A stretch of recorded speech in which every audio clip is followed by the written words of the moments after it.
कोलकाता के RG Kar medical college और अस्पताल में ट्रेनी डॉक्टर के साथ गैंगरेप और मर्डर केस मामले के बाद से बंगाल में विरोध प्रदर्शन के स्वर थमने का नाम नहीं ले रहे। दिन प्रतिदिन बंगाल के हाल खराब होते जा रहे हैं। प्रशासन के लोग अभी तक इस केस की गुत्थी सुलझा नहीं पाए, जिससे आम जनता के बीच नाराजगी बढ़ती जा रही है और इस पर सियासत भी खूब हो रही है। बीजेपी के लोग इस मामले में ममता सरकार को घेरने में कोई कोर कसर नहीं छोड़ रहे। कोलकाता रेप केस में राष्ट्रपति द्रौपदी मुर्मू का बयान सामने आने के बाद बंगाल के राज्यपाल वी आनंद बोस ने गृह मंत्री से मुलाकात की। इस मुलाकात के बाद लोग कयास लगा रहे हैं कि क्या बंगाल में राष्ट्रपति शासन लगेगा।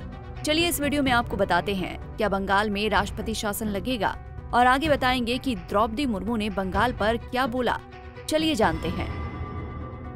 पश्चिम बंगाल के राज्यपाल सीवी आनंद बोस ने शुक्रवार को राजधानी दिल्ली में गृह मंत्री अमित शाह से मुलाकात की। वो आज सुबह 11:30 बजे इस मुलाकात के लिए पहुंचे थे। पश्चिम बंगाल के राज्यपाल गुरुवार शाम को दिल्ली पहुंचे थे। राज्यपाल ने केंद्रीय गृह मंत्री अमित शाह से मुलाकात कर आरजीकर मामले समेत राज्य के ताज़ा हालात पर चर्चा की है और कोलकाता मामले में विस्तृत जानकारी सौंपी। पिछले सप्ताह भी राज्यपाल सीवी आनंद बोस ने राष्ट्रपति द्रौपदी मुर्मू और उपराष्ट्रपति जगदीप धनखड़ से मिलकर आरजीकर की घटना और इसके बाद की स्थिति के बारे में जानकारी दी थी। राज्यपाल के गृह मंत्री से मुलाकात की खबरें आने के बाद एक बार फिर चर्चाएं जोर पकड़ने लगी हैं कि क्या पश्चिम बंगाल में राष्ट्रपति शासन लग सकता है। दरअसल आरजीकर अस्पताल में हुए रेप मर्डर केस के बाद कोलकाता लगातार विरोध प्रदर्शनों से जूझ रहा है। इस पर राज्यपाल ने पूरे घटनाक्रम को राज्य सरकार की असफलता बताया था।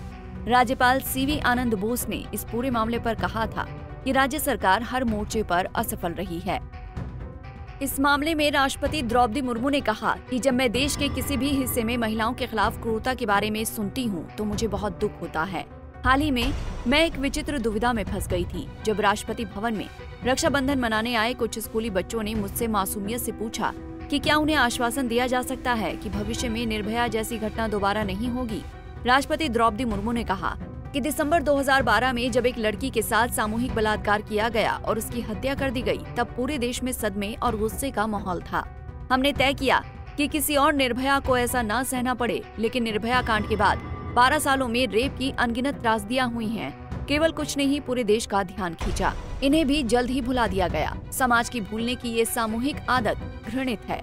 इतिहास का सामना करने से डरने वाला समाज ही चीजों को भूलने का सहारा लेता है और अपना सिर रेत में दबा लेता है। हालांकि अब राष्ट्रपति द्रौपदी मुर्मू का बयान लगभग घटना के 15 दिन बाद आया है। इससे पता चलता है कि कोलकाता में हुई घटना से देश का हर नागरिक दुखी है। इस घटना के बाद राज्य सरकार ने क्या किया, पूरे देश के लोग पूछ रहे हैं। ममता बनर्जी खुद एक महिला होकर महिला के हत्यारों को बचा रही हैं।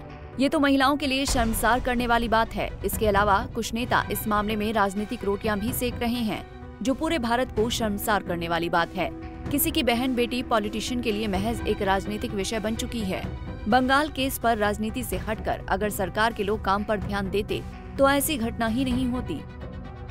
लोग बंगाल की सरकार से सवाल पूछ रहे हैं कि कब तक हमारी बहन बेटियां ऐसे दरिंदों का शिकार होती रहेंगी। आखिर कब तक बंगाल में महिलाएं डर कर रहेंगी। ये सवाल आम जनता का सरकार से है, लेकिन ममता बनर्जी की सरकार इस पर कुछ भी बोलने से कतरा रही है। इसका जवाब शायद ममता सरकार के पास भी नहीं है। अब बंगाल केस में केंद्र सरकार की एंट्री हो चुकी है। पश्चिम बंगाल के राज्यपाल सीवी आनंद बोस ने गृह मंत्री से मिलकर बंगाल राज्य के ताज़ा हालात के बारे में बताया।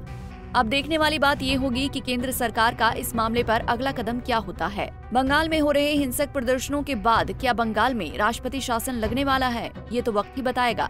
लेकिन इतना तो तय है कि पश्चिम बंगाल में राज्य सरकार का निकम्मापन पूरा विश्व देख रहा है। केंद्र सरकार ममता सरकार पर आरोपों की बौछार कर रही है। देश का न्यायिक तंत्र भी इस केस को लेकर ममता की कार्यशैली को संदेह की नजर से देख रहा है। महिला डॉक्टर को क्या इंसाफ मिलता है, ये सवाल अभी भी जस का तस बना हुआ है। इतने विरोध प्रदर्शन के बावजूद अभी भी पश्चिम बंगाल में क्या होना बाकी है, ऐसे बहुत सारे सवाल हैं। सवाल ये भी है कि क्या बंगाल में राष्ट्रपति शासन लगना चाहिए, लेकिन जवाब किसके पास है, यही सबसे बड़ा सवाल है। इस पर आपकी क्या राय है, कमेंट करके जरूर बताएं। Bureau report, Punjab Kesari TV. हमसे जुड़े रहने के लिए हमारे YouTube चैनल को सब्सक्राइब करें और नई वीडियो की नोटिफिकेशन के लिए बेल आइकॉन को दबाएं।